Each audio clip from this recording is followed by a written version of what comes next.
ગીર સોમનાથમાં સિઝનનો કુલ 28 ઇંચ વરસાદ વરસ્યો છે। ભારે વરસાદથી પાંચે જળાશયો છલકાઈ ઉઠ્યા। વીજ પુરવઠો ખોરવાતા ગામમાં હાલાકીના દ્રશ્યો સામે આવી રહ્યા છે। જિલ્લા વહીવટીતંત્ર પણ હવે એક્શન મોડમાં કામ કરી રહ્યું છે। આપાતકાલની સ્થિતિમાં કંટ્રોલ રૂમમાં જાણ કરવા અપીલ કરવામાં આવી છે। તમામ તાલુકામાં round the clock control room કાર્યરત કરવામાં આવ્યા છે।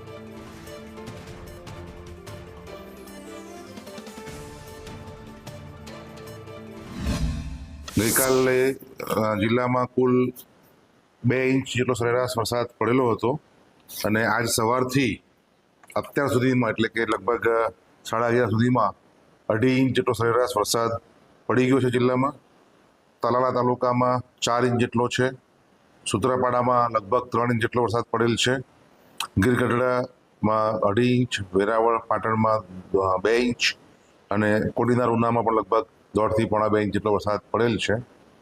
આ સાથે સમગ્ર જિલ્લાનો સરેરાશ વરસાદ સિઝનનો લગભગ 28 ઇંચ જેટલો થયેલો છે। પાછલા લગભગ 36 કલાકથી જે વરસાદ પડી રહ્યો છે તેના કારણે અમુક જે કોઝવેઝ છે એમાંથી પાણી ઉપર જઈ રહ્યું છે, માટે સ્થાનિક તંત્રને સૂચના આપીને આ રસ્તાઓ